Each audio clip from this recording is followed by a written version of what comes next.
नमस्कार विद्यार्थियों, मैं राजकुमार एक बार फिर से आप सभी का यंग इंडिया क्लासेस पर हार्दिक स्वागत करता हूं। आज हम इस वीडियो में लेकर आए हैं कक्षा 10 के विद्यार्थियों के लिए सामाजिक विज्ञान का वर्ष 2024 में पूछा गया सेट 2 जिसका कोड है 825 IY। देखिए, यदि आप सोशल साइंस में चाहते हैं 100 आउट ऑफ 100 अंक प्राप्त करना, तो इसके लिए आपको क्या करना होगा? इसके लिए आपको करना होगा वर्ष 2024 के सातों के सात सेट आपको बहुत अच्छे से तैयार करने हैं। और यदि आपने इन 7 सेटों की तैयारी नहीं की है तो आज ही ये चैनल सब्सक्राइब कर लीजिए, क्योंकि अब आपकी जो बोर्ड परीक्षा है, बोर्ड परीक्षा बहुत नज़दीक है। तो बिना किसी देरी के शुरू करते हैं आज का वीडियो। आज हम इस वीडियो में वर्ष 2024 का सेट 2 जिसका कोड है 825 IY का अध्ययन करेंगे। तो बिना किसी देरी के शुरू करते हैं आज का वीडियो। देखिए, आपके सामने पहला प्रश्न है, जर्मनी के एकीकरण में प्रमुख भूमिका किसकी थी? Hitler, Bismarck, Garibaldi, Mussolini. तो इस प्रश्न का सही आंसर है कि जो जर्मनी के एकीकरण से कौन संबंधित था, तो इसका सही आंसर होगा बिस्मार्क। तो देखते हैं इस प्रश्न की व्याख्या। देखिए, जो हिटलर है, हिटलर का संबंध किससे था? जर्मनी से। और जो बिस्मार्क है, बिस्मार्क का संबंध किससे है? जर्मनी के एकीकरण से। और बिस्मार्क को क्या कहा जाता है? बिस्मार्क को कहा जाता है जर्मनी के एकीकरण का जनक। ये ध्यान रखना, बिस्मार्क को जर्मनी के एकीकरण का क्या कहा जाता है? जनक कहा जाता है। और जो जर्मनी का एकीकरण है ये कब हुआ था? 1866 से लेकर 1871 तक। और जो गैरिबाल्डी है, गैरिबाल्डी का संबंध किससे है? गैरिबाल्डी का संबंध है इटली के एकीकरण से। और इटली का एकीकरण कब पूर्ण हुआ था? 1859 से लेकर 1870 तक। और जो मुसोलिनी है, मुसोलिनी का संबंध किससे है? इटली से। देखिए प्रश्न नंबर 2, चौरी चौरा की घटना का क्या परिणाम हुआ? रॉलेट एक्ट पास हुआ, खिलाफत आंदोलन चलाया गया, साइमन कमीशन भारत आया, असहयोग आंदोलन वापस ले लिया गया। तो इस प्रश्न का सही आंसर क्या है? इस प्रश्न का सही आंसर है असहयोग आंदोलन वापस ले लिया गया। डी इसका बिल्कुल सही है। अब देखते हैं हम इस प्रश्न की व्याख्या। चौरी चौरा की घटना, सबसे पहले आप जानेंगे कि जो चौरी चौरा की घटना है ये कब हुई थी? वर्ष 1922 में। और ये उत्तर प्रदेश के किस जिले में हुई थी? तो आप बताएंगे गोरखपुर में हुई थी। कहाँ पर हुई थी? गोरखपुर में। और जो रॉलेट एक्ट है ये कब पास हुआ था? मार्च 1919 में। जो खिलाफत आंदोलन है इसे कब चलाया गया था? 1919 में चलाया गया था। और ये कब समाप्त हुआ था? 1924 में। साइमन कमीशन भारत कब आया था? 1928 में। असहयोग आंदोलन वापस ले लिया गया। अब देखिए, जो असहयोग आंदोलन है इसे कब वापस लिया गया था? 1922 में। क्यों वापस लिया गया था? चौरी चौरा की घटना के कारण। अब देखिए, जो चौरी चौरा की घटना है इसमें क्या हुआ था? फरवरी 1922 में गोरखपुर में एक शांतिपूर्ण रैली निकल रही थी और उस पर अचानक पुलिस ने गोलियां चला दी। और इससे क्या हुआ कि जो रैली थी वो रैली आक्रोश में आ गई, गुस्सा में आ गई। और उसने अंततः जो पुलिस स्टेशन था उस पुलिस स्टेशन में आग लगा दी। और वहाँ पर जो 22 पुलिसकर्मी थे उनकी हत्या हो गई। इस कारण महात्मा गांधी ने चौरी चौरा की घटना के कारण असहयोग आंदोलन को वापस ले लिया। अब देखिए प्रश्न नंबर 3, वर्नाक्युलर प्रेस एक्ट कब लागू किया गया? 1875, 1878, 1880, 1885। इस प्रश्न का सही आंसर क्या है? बी 1878। अब देखते हैं हम इस प्रश्न की व्याख्या। देखिए, जो 1875 है इसमें आर्य समाज की स्थापना की गई। और जो आर्य समाज की स्थापना किसने की थी? स्वामी दयानंद सरस्वती ने। कब स्थापना की थी? 1875 में। अब देखिए, जो 1878 है इससे संबंधित आपको दो घटना याद करनी है। एक तो वर्नाकुलर प्रेस एक्ट और दूसरा आर्म्स एक्ट। पूछा जा सकता है कि जो आर्म्स एक्ट है ये कब लागू हुआ या कब पारित हुआ? तो आप बताएंगे 1878 में।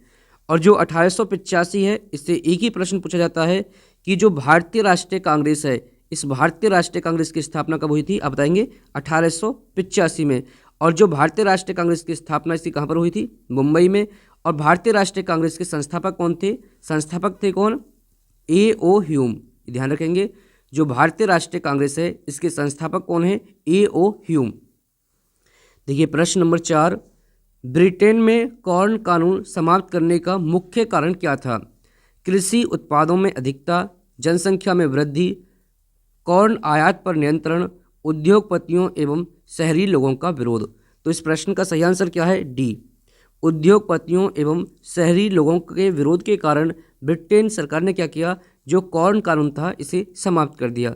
अब देखते हैं हम इसकी व्याख्या।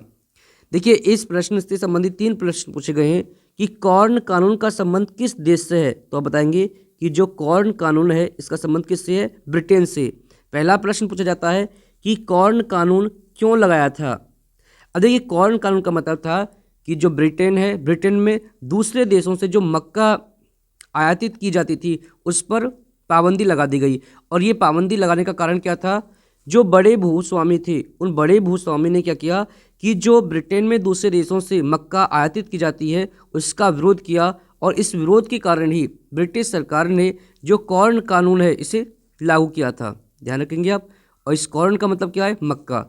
और फिर बाद में वहाँ के जो बड़े उद्योगपति थे और जो शहरी लोग थे, इन शहरी लोगों के विरोध के कारण यह जो कानून था, इस कानून को समाप्त कर दिया गया। तो आप ध्यान रखेंगे कि जो ब्रिटेन में कॉर्न कानून किनके कहने पर लगाया गया था? जो बड़े भूस्वामी थे। और इसे समाप्त किनके कहने पर किया गया था? जो उद्योगपति एवं शहरी लोगों के विरोध के कारण से समाप्त किया गया था। अब देखिए प्रश्न नंबर 5, आर्थिक महामंदी का प्रारंभ कब से हुआ था? 1928, 1929, 1930, 1932। तो बच्चों, इस प्रश्न का सही आंसर है कि जो आर्थिक महामंदी का शुरुआत हुई थी वो कब हुई थी? वर्ष 1929 से।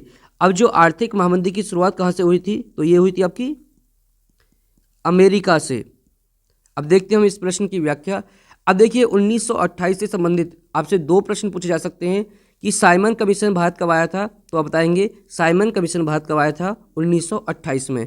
और जो बारदोली सत्याग्रह है, ये बारदोली सत्याग्रह कब हुआ था?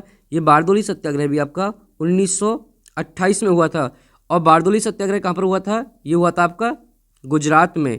और इसका नेतृत्व किसने किया था? इसके नेता कौन थे? तो आप बताएंगे सरदार वल्लभ भाई पटेल। इसके नेता कौन थे? सरदार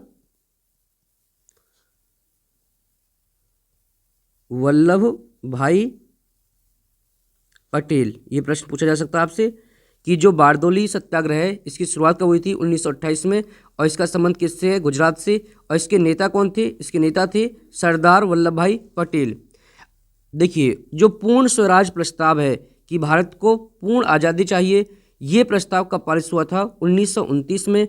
और ये भारतीय राष्ट्रीय कांग्रेस के किस अधिवेशन में पारित हुआ था? ये हुआ था लाहौर अधिवेशन में पारित। किसमें?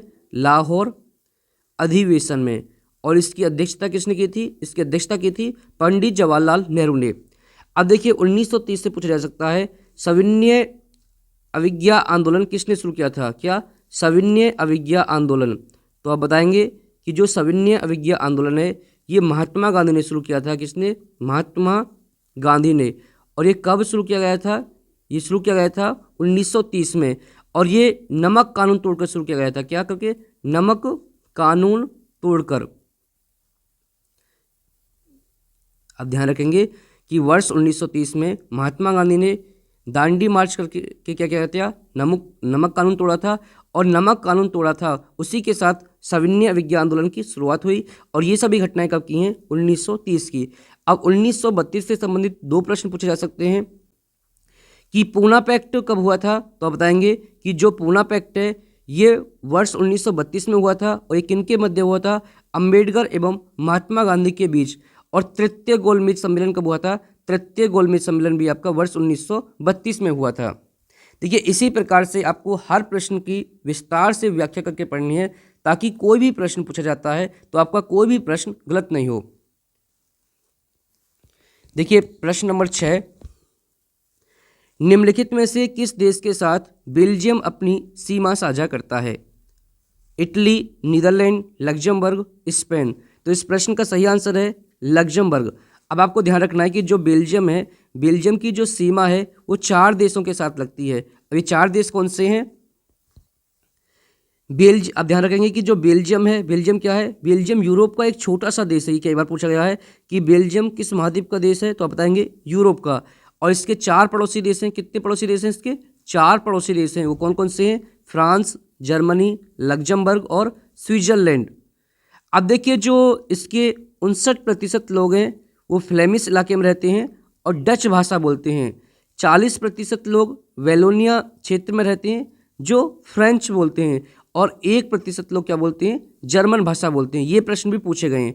अब देखिए प्रश्न पूछा जाएगा कि जो बेल्जियम है, बेल्जियम की राजधानी क्या है, तो बताएंगे कि जो बेल्जियम की राजधानी है ब्रुसेल्स, और जो बेल्जियम की राजधानी ब्रुसेल्स है इसमें यूरोपियन संघ का मुख्यालय स्थित है। ये प्रश्न भी पूछा गया है कि यूरोपियन संघ का मुख्यालय कहाँ स्थित है, तो बताएंगे ब्रुसेल्स में, जो क्या है, जो बेल्जियम की राजधानी है।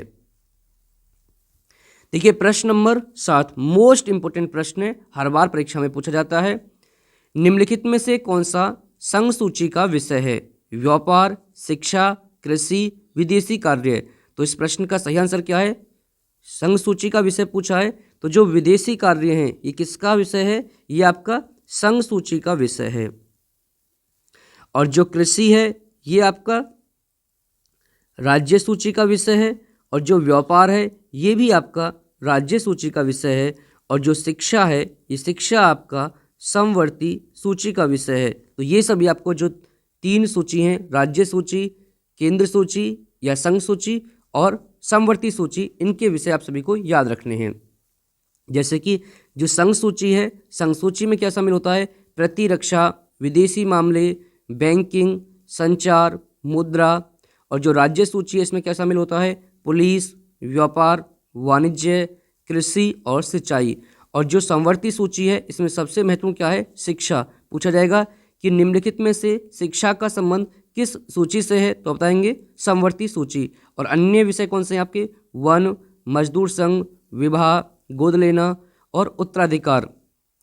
इसका आप स्क्रीनशॉट ले सकते हैं, ये बहुत ही महत्वपूर्ण है परीक्षा की दृष्टि से। संविधान के माध्यम से महिलाओं का प्रतिनिधित्व सुनिश्चित किया गया है स्थानीय निकायों में, लोकसभा में, राज्यसभा में, राज्य विधानसभा में। तो इस प्रश्न का सही आंसर क्या है? स्थानीय निकायों में। प्रश्न पूछा जाएगा कि भारत में जो स्थानीय निकाय हैं इनकी स्थापना कब की गई थी, तो बताएंगे संवैधानिक जो प्रावधान किया गया था ये कब किया गया था? वर्ष 1992 में। ये प्रश्न भी आपसे पूछा गया है। देखिए प्रश्न नंबर 9 उत्तर प्रदेश में प्रमुख विपक्षी दल कौन सा है? Bahujan Samaj party, Samajwadi party, Congress party, Bharatiya Janata party. तो इस प्रश्न का सही आंसर है समाजवादी पार्टी। अब देखिए जो राजनीतिक दल हैं इनसे संबंधित प्रश्न आपकी परीक्षा में पूछे जाते हैं। तो सबसे पहले देखते हैं कि जो बहुजन समाज पार्टी है ये एक राष्ट्रीय पार्टी है और इसकी स्थापना कब हुई थी? 1984 में। और जो समाजवादी पार्टी है एक राज्य पार्टी है और ये प्रमुख रूप से उत्तर प्रदेश में सक्रिय है, और इसका यही आंसर है बी। प्रश्न नंबर 9 का सही आंसर क्या है? बी। जो कांग्रेस पार्टी है यह भी एक राष्ट्रीय पार्टी है और इसकी स्थापना कब हुई थी? 1885 में, और इसकी स्थापना कहाँ पर हुई थी? मुंबई में। जो भारतीय जनता पार्टी है इसकी स्थापना कब हुई थी? 1980 में। और आप सभी जानते हैं कि जो भारतीय जनता पार्टी है यह एक राष्ट्रीय पार्टी है। देखिए प्रश्न नंबर 10 लोकतांत्रिक व्यवस्था अन्य व्यवस्थाओं से अच्छी है, क्यों अच्छी है? सभी नागरिकों में समानता को बढ़ावा देती है, व्यक्ति की गरिमा को बढ़ावा देती है, ए और बी दोनों, उपयुक्त में से कोई नहीं। इस प्रश्न का सही आंसर है सी, ए और बी दोनों। देखिए प्रश्न नंबर 11 निम्नलिखित में से कौन सा खनिज अधात्विक है? बॉक्साइड, जस्ता, अब्रक, मैग्नीज। तो इस प्रश्न का सही आंसर क्या है? जो आपका अब्रक है। ये अब्रक क्या होता है? ये अब्रक होता है अधात्विक। अब देखिए जो खनिजों का वर्गीकरण है इससे संबंधित आपकी परीक्षा में कई प्रश्न पूछे गए हैं, तो ये आपको अच्छे से याद रखना है और आप इसका एक स्क्रीनशॉट ले सकते हैं। देखिए खनिजों का वर्गीकरण, जो खनिज हैं इन्हें हम मुख्य रूप से 3 भाग में डिवाइड करते हैं, धात्विक खनिज, अधात्विक खनिज और ऊर्जा खनिज। अब जो धात्विक खनिज हैं इन धात्विक खनिजों को भी हम 3 मुख्य भागों में डिवाइड करते हैं, वर्गीकृत करते हैं, लौह धातु, अलौह धातु, बहुमूल्य खनिज। अब देखिए जो लौह धातु कौन से हैं? जिसमें लोहे का अंश होता है उसे लौह धातु कहते हैं, जैसे लोहा, अयस्क, मैग्नीज, निकल व कोबाल्ट। ये आपको याद रखने पूछ सकता है निम्नलिखित में से कौन सा लौह धातु है? तो लौह अयस्क, मैग्नीज, निकल व कोबाल्ट। अब अलौह धातु कौन से हैं जिनमें लोहा नहीं पाया जाता, जैसे तांबा, सीसा, जस्ता व बॉक्साइट, ये सभी कैसे हैं, ये अलौह धातु हैं। और जो बहुमूल्य खनिज कौन से हैं, सोना, चांदी, प्लेटिनम आदि, ये सभी क्या हैं, ये आपके बहुमूल्य खनिज हैं। अधात्विक खनिज, अधात्विक खनिज के उदाहरण भी आपको सभी याद रखने हैं, अब्रक, नमक, पोटास, सल्फर, चूनास्म जिसे चूना पत्थर भी कहते हैं, संगमरमर तथा बलुआ पत्थर, ये सभी किसके उदाहरण हैं, ये सभी अधात्विक खनिज के उदाहरण हैं। और जो ऊर्जा खनिज है ये बहुत ही महत्वपूर्ण है, इससे भी संबंधित प्रश्न हर बार परीक्षा में पूछा जाता है। अब ऊर्जा खनिज के उदाहरण क्या है आपका, कोयला, पेट्रोलियम तथा प्राकृतिक गैस पूछेगा निम्नलिखित में से कौन सा ऊर्जा खनिज है, तो यही उदाहरण होंगे कोयला, पेट्रोलियम, प्राकृतिक गैस। अब देखते हैं अगला प्रश्न, प्रश्न नंबर 12 है, सूचना का अधिकार अधिनियम कब लागू किया गया, वर्ष 2010, वर्ष 2005, वर्ष 2001, वर्ष 1990। इस प्रश्न का सही आंसर क्या है, वर्ष 2005। ठीक है, सूचना का अधिकार अधिनियम कब लागू किया गया था, वर्ष 2005 में। अब जो सूचना का अधिकार है ये भी वर्ष 2005 में लागू किया गया था, और वर्ष 2005 में एक दूसरा अधिनियम लागू किया गया था जिसे कहते हैं हम महात्मा गांधी राष्ट्रीय ग्रामीण रोजगार अधिनियम। ये कब लागू किया गया था, ये भी बच्चों आपका वर्ष 2005 में लागू किया गया था। अब जो सूचना का अधिकार है और जो महात्मा गांधी राष्ट्रीय ग्रामीण रोजगार अधिनियम है, ये दोनों आप वर्ष 2005 में याद रखेंगे। देखिए प्रश्न नंबर 13 है, निम्नलिखित में से कौन सा परंपरागत संसाधन है, सौर ऊर्जा, कोयला, ज्वारीय ऊर्जा, पवन ऊर्जा। इसका सही आंसर क्या है, इसका सही आंसर है कोयला। अब देखिए जो परंपरागत संसाधन कौन से हैं जिनका प्रयोग हम लंबे समय से कर रहे हैं, जिनका प्रयोग हम लंबे समय से कर रहे हैं, वो सभी क्या है आपके परंपरागत संसाधन। अब देखिए जो सौर ऊर्जा है, ज्वारीय ऊर्जा है और पवन ऊर्जा है, ये कैसे संसाधन है, ये आपके गैर परंपरागत संसाधन है। कैसे, गैर परंपरागत संसाधन। अब इससे भी संबंधित हमने यहाँ पर नोट्स दिए हैं। जो परंपरागत ऊर्जा के स्रोत हैं इसमें कौन कौन से उदाहरण आएंगे आपके, कोयला, पेट्रोलियम, प्राकृतिक गैस, जल विद्युत और ताप विद्युत। ये आपको बच्चों याद रखने हैं, इसका भी आप स्क्रीनशॉट ले सकते हैं, इससे भी संबंधित हर वर्ष परीक्षा में प्रश्न पूछे जाते हैं।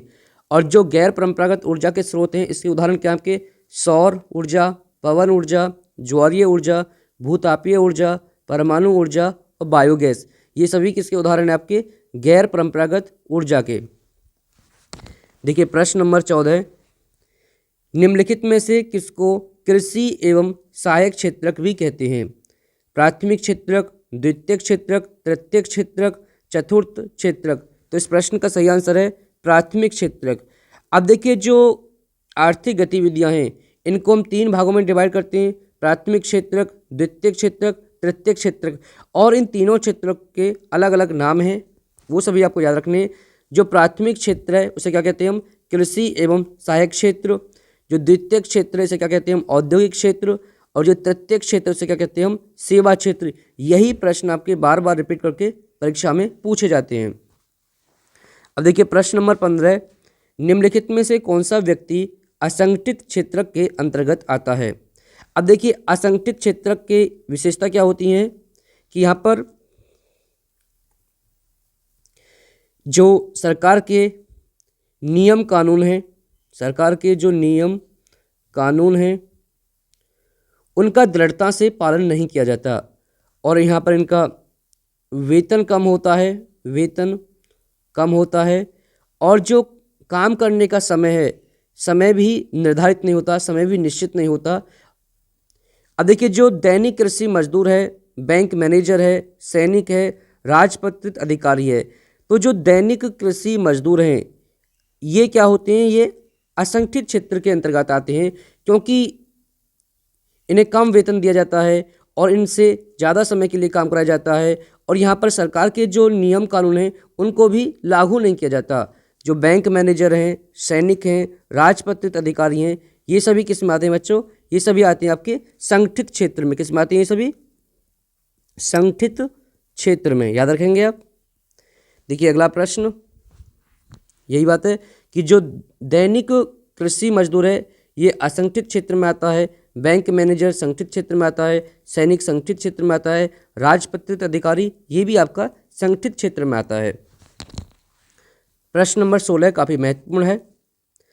मोनोजाइट रेत में निम्नलिखित में से कौन सा खनिज पाया जाता है? यूरेनियम, कोयला, थोरियम, खनिज तेल। तो इस प्रश्न का सही आंसर है थोरियम। किस में पाया जाता है? आपका मोनोजाइट रेत में। और जो ये मोनोजाइट रेत है ये कहाँ पाई जाती है? ये आपकी केरल में पाई जाती है। अब देखिए जो यूरेनियम और थोरियम है ये सिर्फ मोनोजाइट रेत में ही नहीं पाई जाती। जो यूरेनियम है ये कहाँ पाया जाता है? आपका झारखंड और जो राजस्थान की अरावली श्रृंखला है, जो पहाड़ी है, उस क्षेत्र में ये पाए जाते हैं। थोरियम आपका मोनोजाइट रेत में भी पाया जाता है और इसके अलावा ये झारखंड और जो राजस्थान की अरावली श्रृंखला में भी ये पाया जाता है। देखिए प्रश्न नंबर 17, निम्नलिखित में से किस पड़ोसी देश की स्थिति मानव विकास की दृष्टि से भारत से बेहतर है? बांग्लादेश, पाकिस्तान, श्रीलंका, नेपाल। इस प्रश्न का सही आंसर क्या है? इस प्रश्न का सही आंसर है आपका श्रीलंका। सी सही आंसर है इसका। अब देख लेते हैं कि जो मानव विकास सूचकांक है इसके कौन कौन से अवयव हैं। मानव विकास के अवयव हैं प्रति व्यक्ति आय, स्वास्थ्य, शिक्षा। आपको ध्यान रखना है कि जो मानव विकास सूचकांक है ये किसके द्वारा प्रकाशित किया जाता है? यूएनडीपी के द्वारा, जिसे कहते हैं हम संयुक्त राष्ट्र विकास कार्यक्रम, जो न्यूयॉर्क के द्वारा प्रकाशित किया जाता है। अब देख लेते हैं कि जो ये विभिन्न देश हैं इनके मानव विकास सूचकांक क्या हैं। जो बांग्लादेश है उसका 129 है, पाकिस्तान का 161 है, श्रीलंका का 73 है और नेपाल का 143 है। इसमें पूछा है निम्नलिखित में से किस पड़ोसी देश की स्थिति मानव विकास की दृष्टि से भारत से बेहतर है? तो उसका सही आंसर क्या है बच्चों? उसका सही आंसर है आपका श्रीलंका। अब जो भारत है, भारत का जो मानव विकास सूचकांक है वो कितना है? 132। तो इनमें से जो सबसे अच्छी स्थिति में कौन है? तो सही आंसर हो जाएगा क्या आपका? श्रीलंका। आप ध्यान रखेंगे भारत का जो मानव विकास सूचकांक है वो कितना है? 132। और ये आपका वर्ष 2022 की रिपोर्ट है उसके अनुसार है। देखिए प्रश्न नंबर 18, भारत में आर्थिक उदारीकरण की शुरुआत कब हुई? वर्ष 1960, वर्ष 1989, वर्ष 1991, वर्ष 1995। इस प्रश्न का सही आंसर है वर्ष 1991। और यहाँ से आप ध्यान रखेंगे कि वर्ष 1995 में क्या, इसका सही आंसर क्या है? वर्ष 1991 में। और जो वर्ष 1995 में क्या हुआ था? वर्ष 1995 में विश्व व्यापार संगठन की स्थापना हुई थी और इसका मुख्यालय कहाँ स्थित है? जिनेवा में। मोस्ट इंपोर्टेंट प्रश्न है, ये भी कई बार परीक्षा में पूछा गया है। अब देखिए प्रश्न नंबर 19, एक वस्तु का अधिकांशतः प्राकृतिक प्रक्रिया से उत्पादन में सम्मिलित है। प्राथमिक क्षेत्रक, द्वितीयक क्षेत्रक, तृतीयक क्षेत्रक, सूचना प्रौद्योगिकी क्षेत्रक। तो इस प्रश्न का सही आंसर क्या है? प्राथमिक क्षेत्रक। अब देखिए जो प्राथमिक क्षेत्र है इसमें कौन सी चीज़ें शामिल होती हैं जो पूर्णतः अधिकांशतः किस पर निर्भर होती हैं? प्रकृति पर। जैसे कृषि, अभी कृषि किस पर निर्भर है? प्रकृति पर निर्भर है। पशुपालन, पशुपालन भी किस पर निर्भर है? आपका प्रकृति पर निर्भर है। और जो मत्स्य पालन है या मछली पालन है ये सभी किसके उदाहरण हैं? ये आपके प्राथमिक क्षेत्र के उदाहरण हैं। खनन, अब जितने भी खनिज हैं, कोयला है, इन सभी का जो खनन किया जाता है ये कहाँ से किया जाता है? पृथ्वी से। और पृथ्वी का निर्माण कैसे हुआ है? प्राकृतिक प्रक्रिया के द्वारा। ठीक है। और देखिए आपको हमने बताया है कि जो प्राथमिक क्षेत्र इसे क्या कहते हैं हम? कृषि एवं सहायक क्षेत्र। जो द्वितीय क्षेत्र इसे क्या कहते हैं हम? औद्योगिक क्षेत्र। और तृतीय क्षेत्र को क्या कहते हैं हम? सेवा क्षेत्र। ये मोस्ट इंपोर्टेंट है, इसे आप याद रखें, ये हर बार परीक्षा में पूछा जाता है। ठीक है। प्रश्न नंबर 20 और इस वीडियो का ये अंतिम प्रश्न है क्योंकि जो सेकंड पार्ट होगा उसमें हम दीर्घ उत्तरीय प्रश्नों का विश्लेषण करेंगे। निम्नलिखित में से कौन सी एक फलीदार फसल है? मोटे अनाज, ज्वार, दालें, चावल। तो इस प्रश्न का सही आंसर क्या है? इस प्रश्न का सही आंसर है दालें। अब देखते हैं हम इसका व्याख्या। जो मोटे अनाज हैं, मोटे अनाज के उदाहरण क्या आपके? ज्वार, बाजरा, रागी। ध्यान रखेंगे कि जो मोटे अनाज के उदाहरण क्या हैं? मोटे अनाज के उदाहरण है आपके ज्वार, बाजरा, रागी। और जो दालों का जो सबसे बड़ा उत्पादक देश है वो कौन सा है? भारत। और चावल से संबंधित भी प्रश्न हर बार परीक्षा में पूछा जाता है। चावल का सबसे बड़ा उत्पादक देश कौन सा है? चीन। और दूसरा सबसे बड़ा उत्पादक कौन सा है? दूसरा, तो आप ध्यान रखेंगे दूसरे नंबर पर आता है हमारा भारत। और इसकी बुवाई का समय क्या है? मानसून का आगमन, और जो मानसून का आगमन कब होता है? जून जुलाई में। और इसका कटाई का समय क्या होता है? सितंबर अक्टूबर। तो विद्यार्थियों, आप सभी कमेंट करके बताएंगे कि यह वीडियो आपको कैसा लगा, और इस वीडियो में यूज की गई PDF प्राप्त करने के लिए हमारे टेलीग्राम चैनल को ज्वाइन करें। टेलीग्राम चैनल का नाम है यंग इंडिया क्लासेस। तो मिलते हैं एक और बेहतर वीडियो के साथ। वीडियो देखने के लिए धन्यवाद।